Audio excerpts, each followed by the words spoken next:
Indulge me in a thought experiment. Imagine an airplane makes an emergency landing. As the cabin fills with smoke, people realize that they need to get out immediately. Now here our experiment unfolds in two timelines. On planet A, the passengers turn to their neighbors to ask if they're okay. Those who need assistance are helped out of the plane first. Some are even willing to give their lives for people they've never met. On planet B, however, it's every person for themselves. Panic breaks out, there's pushing and shoving. Children and the elderly are thrown aside. Children and the elderly are thrown aside in the chaos. Now, you can only pick one. Which planet do you think we live on?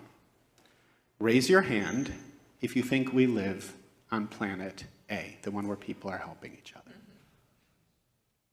Which we hope to live on, or we live on? That we live on. Raise your hand if you think we live on planet B.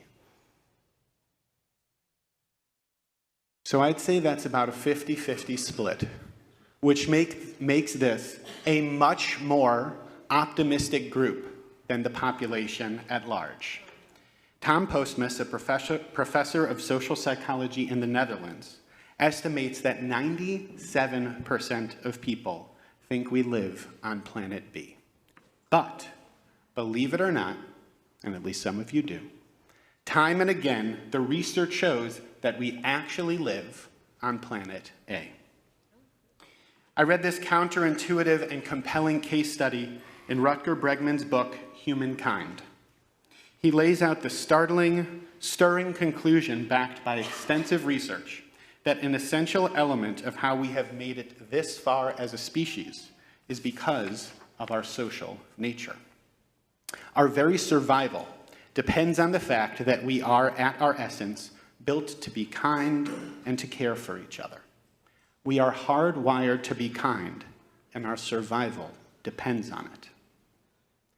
As Jews, we know this. Kindness is central in our tradition, particularly at this time of year. When we consider the high holidays, some classic theological imagery comes to mind. It's true, we talk about God as a judge, weighing our deeds and misdeeds on a scale, being written in the book of life or the book of death, and so on. And throughout that very same liturgy, we cite and conjure up God's compassionate nature, the fact that God is El Rachum V'Chanun, merciful and gracious. Jewish theology certainly isn't monolithic, and we can choose which aspects of God we connect with. For me, focusing on God's kindness resonates powerfully, and it's all over the Machzor from which we read. In Avot de Rabbi Natan, we're told a story about how deeply kindness is rooted in the Judaism we practice today. Rabbi Yochanan ben Zakkai left Jerusalem. Rabbi Yeshua followed after him and saw the Holy Temple destroyed. Rabbi Yeshua said, "Woe to us that the temple is destroyed, the place where all of Israel's sins were atoned for." Rabbi Yochanan said to him, "My son, do not be distressed, for we have a form of atonement just like it." And what is it? Gemilut chasadim, acts of kindness. As it says, "For I desire kindness, not a well-being offering." God desires kindness. God desires chesed. Rabbi Yochanan tells us that kindness holds as much power as sacrifice, which was to that point the primary ritual focus of Judaism. Now, these weren't contemporary social justice-driven Jews, nor were they teachers who considered ritual unimportant, far from it. But they were Jewish leaders in a time of massive upheaval, in which everything they thought they knew about how to live and how to connect with God was being upended. And what's their response? Kindness. Now, it might seem odd, this idea that sins can be forgiven through kindness, but look deeper. When you consider how we as Jews conceptualize the process of atonement, it actually makes a lot of sense. This is the season in which we focus on one of the kindest spiritual practices imaginable, the practice of teshuvah. Teshuvah is, of course, usually translated as repentance, which may sound a little severe, but it can also be translated as response and even return. When we think about responding to the ways in which we've erred and then returning from how we might have strayed, underneath that is the simple fact that we deserve a second chance. What a concept. Even when I make a mistake, and maybe another one, and yet still another, I can still try again. There's a lot of love behind that idea, that God offers us that opportunity always. And when I start that process, not only is there kindness in that opportunity, I'm also being kind to myself. I'm releasing the mistakes I might hold on to so that I can start anew. Teshuvah is a deeply kind practice in both the invitation and in the action. I'm not always as kind as I could be. I don't always see the kindness around me.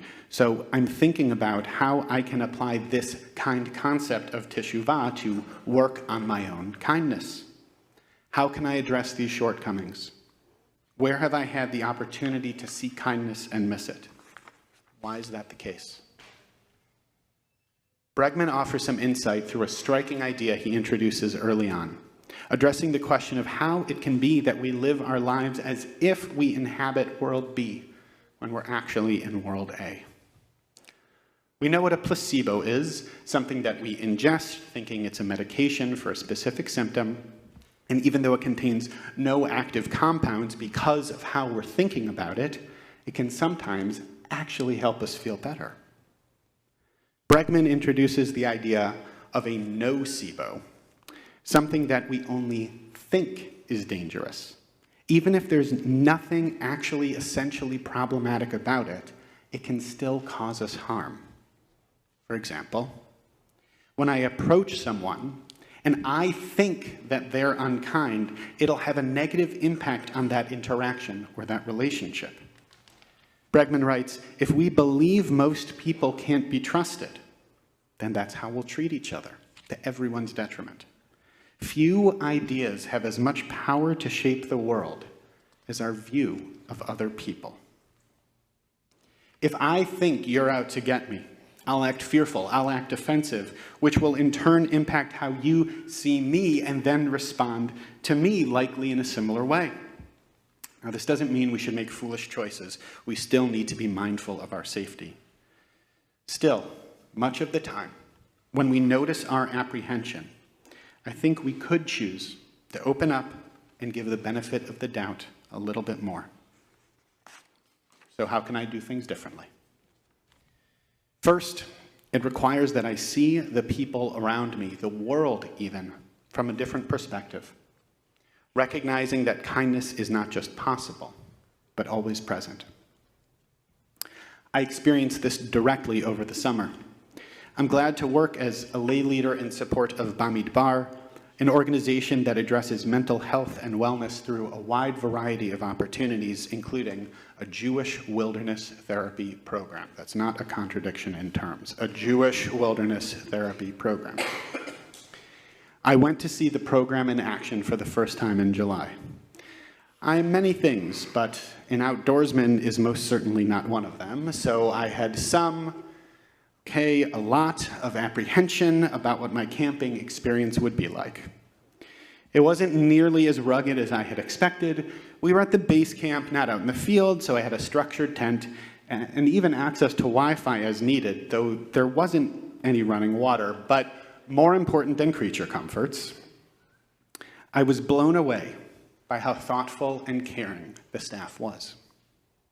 Every time someone asked for help, another was out thinking twice, going above and beyond to ensure needs were met promptly and fully. Please and thank you flowed freely, support was offered and accepted eagerly. And it impacted my own behavior. Not only did I more readily say yes myself when people asked for help, I felt lighter, more at ease despite the unfamiliar setting.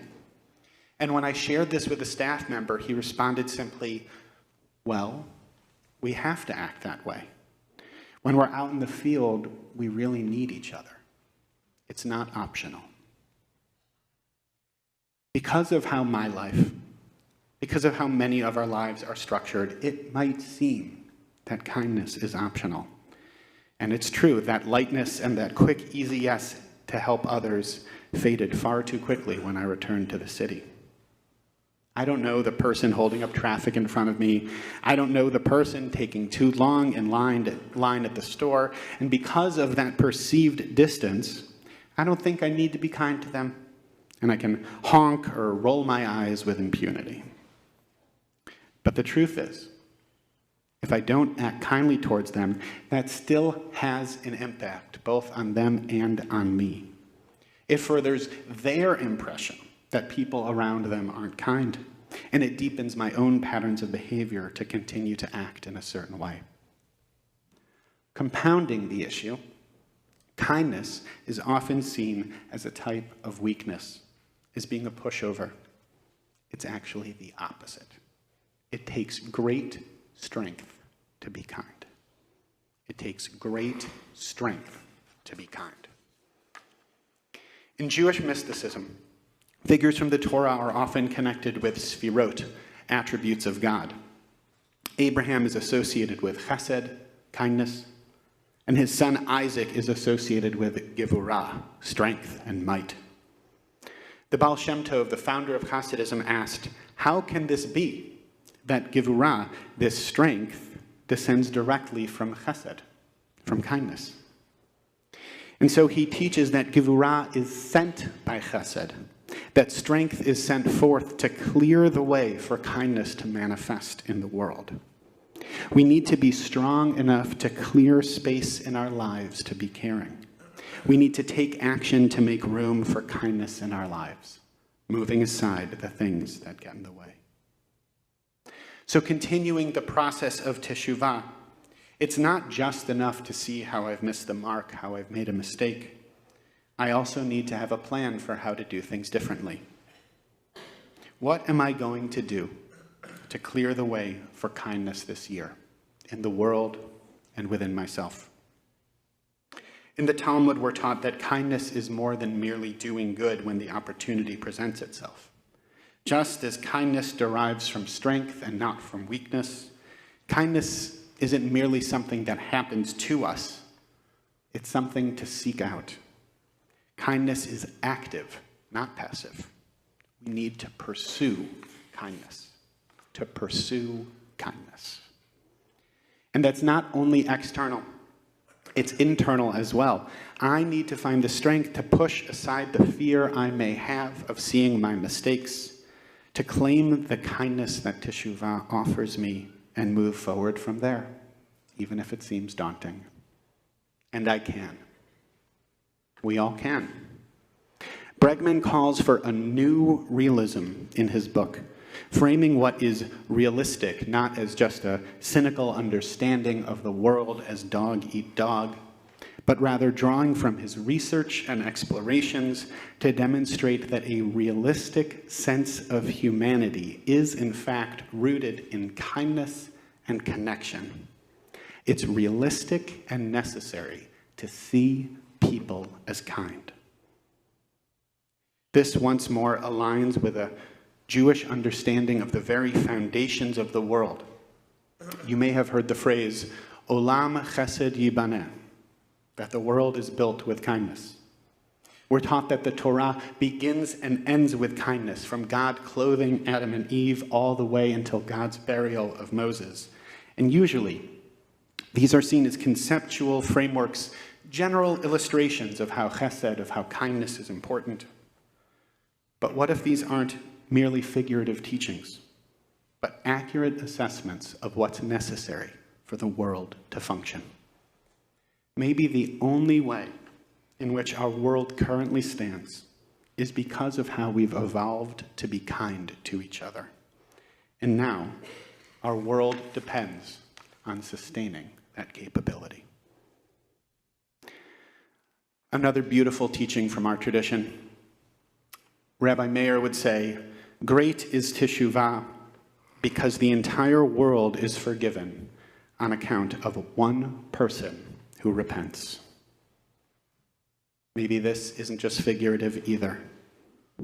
When we return to the type of people we can be, the type of people we want to be, when we get in touch with our essential nature, we change ourselves and we change the world.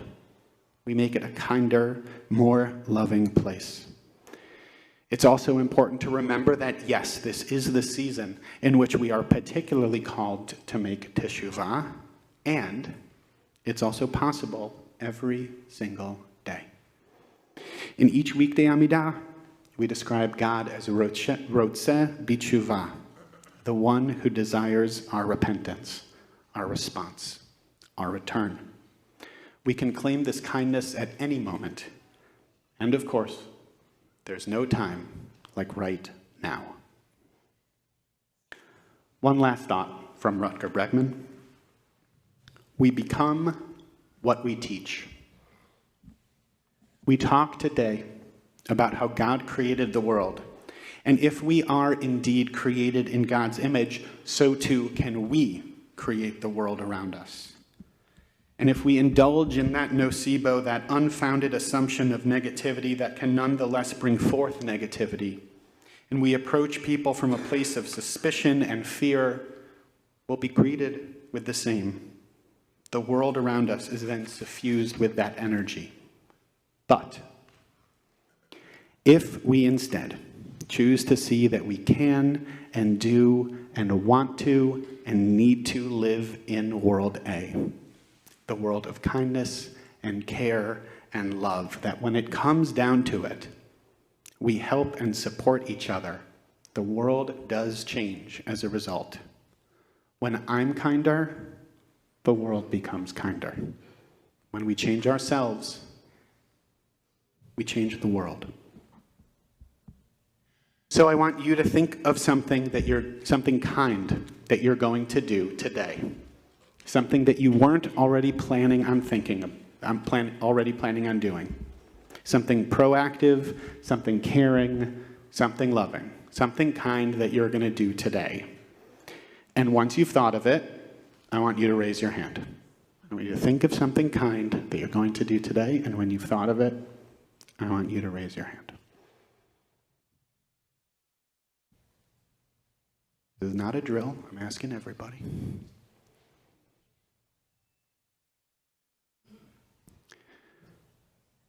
Others? Let's get some more acts of kindness going. So the hands that a few minutes ago were 50-50 on whether we live in world A or world B are now all committed to bring us one step closer to living in world A. This year, we can awaken to the reality of what really is, the world that already exists and that we can build. There is always kindness all around us. We can increase that chesed, that love, that kindness together. It starts with the process of teshuvah, saying yes to the ultimate kindness of that opportunity, saying yes to being kind enough to say to ourselves, you deserve another chance. We have the obligation, each of us individually and all of us collectively, to carry the message of this season forward, that we are each worthy of a second chance, that we can let go, that we can be more loving to each other, that we can be more loving to ourselves, that we can get back in touch with something essentially human, our ability to be kind, our simple and essential ability to be kind. We can bring ourselves closer, one step closer to world A every single day. Over this high holiday season and beyond, let's find the strength to be kind together. May it be so, today and always.